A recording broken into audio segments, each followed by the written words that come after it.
दोस्तों इस वीडियो में मैं आपको डेली लाइफ में इस्तेमाल होने वाली चीजों को फैक्ट्री में बनते हुए दिखाऊंगा। तो चलिए आपके कीमती वक्त का ध्यान रखते हुए शुरू करते हैं आज की इस वीडियो को। पेन। दोस्तों पेन को बनाने के लिए सबसे पहले पॉलीप्रोपिलीन को पॉलीमर के दाने को फर्नेस में डालकर पिघलाया जाता है। इसी वक्त जिन कलर के पेन्स को बनाना होता है उस कलर के कलरिंग एजेंट ग्रेन्यूल्स को भी इसमें मिला दिया जाता है। जब ये लिक्विड प्लास्टिक बन जाता है तब इसे इन पाइप्स के जरिए मोल्ड मशीन में ले जाया जाता है। ये लिक्विड प्लास्टिक मशीन में पहुंचकर मोल्ड से पेन की प्लास्टिक बॉडी बनकर निकलती आती है। इसी तरह से जब इन सभी कवर्स को बना लिया जाता है तब पेन की रिफिल और इंक को बनाया जाता है। इंक को बनाने के लिए नेचुरल वैक्स, वर्नेस, कोबाल्ट और कलर पिगमेंट के साथ में इन सभी को मिक्स किया जाता है, जिसके बाद इंक तैयार हो जाती है। काम आता है पहले से तैयार हो चुकी रिफिल में इंक को भरने का, जिसके लिए एक मशीन से तैयार की गई इंक को फिल किया जाता है। इस मशीन में ऑटोमेटेड मीजिंग सेंसर इन रिफिल पाइप्स में इक्वल क्वांटिटी में इंक फिल कर देते हैं। इंक को रिफिल में फिल करने के बाद इस रिफिल की दूसरी साइड में ग्रीस को फिल कर दिया जाता है, जिससे कि इंक लीक ना हो पाए। इसके बाद रिफिल में लगने वाली निप को बनाया जाता है, जिसमें लगाने के लिए चारों तरफ घूमने वाली बॉल को टंगस्टन कार्बाइड के महीन पाउडर से प्रेस करके बॉल को बनाया जाता है। अब निप्स को बनाने के लिए खोखले तार को छोटे छोटे साइज में काट लिया जाता है। इसके बाद निप्स को 300 आरपीएम की स्पीड से घूम रहा है। निप्स के मुंह को बारीक कर दिया जाता है। इसके बाद पहले से तैयार की गई बॉल्स को एक मशीन के जरिए निप्स में फिक्स किया जाता है। इसके बाद मशीन निप्स को रिफिल में लगा देती है। अब रिफिल, पेन की आउटर बॉडी, ढक्कन, ये सभी चीजें तैयार हो जाती हैं और इन सभी को असेंबल कर दिया जाता है और इस तरह से पेन तैयार हो जाता है।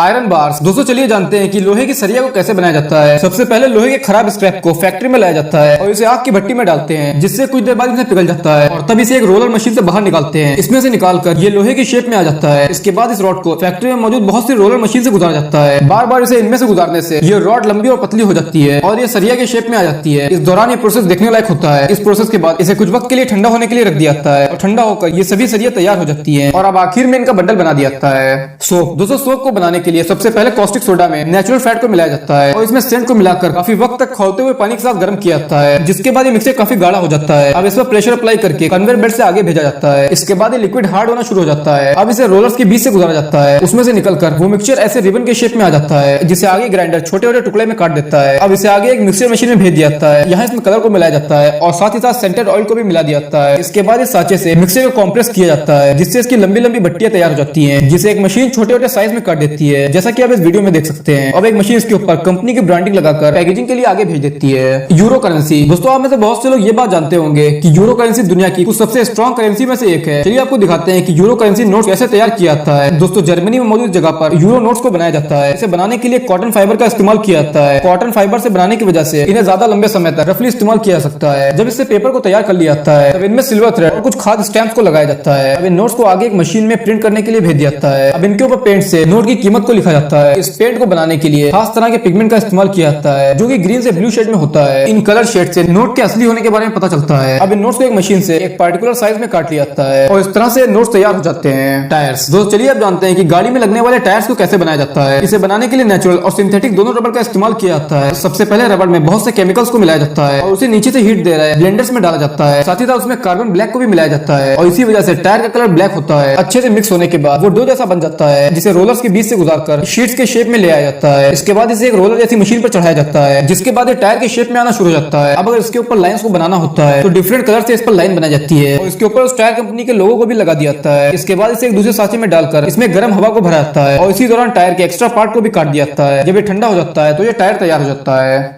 PVC pipes. दोस्तों पीवीसी पाइप्स को बनाने के लिए पीवीसी रेजिन पाउडर को कुछ खास पाउडर्स के साथ मिलाया जाता है और पाइप को कलर देने के लिए कलरफुल पिगमेंट को इसी मिक्सचर में अच्छे से मिलाया जाता है। इसके बाद एक मिक्सर को सुखा लिया जाता है और फिर एक दूसरी मशीन में से डालकर गर्म करके एक लिक्विड बनाकर एक मशीन से पाइप बनाकर बाहर निकालती जाती है। जैसे जैसे पाइप बाहर आता जाता है इसे ठंडा करने के लिए इसके ऊपर पानी को डाला जाता है। जब इसका टेम्परेचर नॉर्मल हो जाता है तो इसे अच्छे से गोल शेप देकर पैक करने के लिए आगे भेज दिया जाता है और ये पाइप्स बनकर तैयार हो जाते हैं।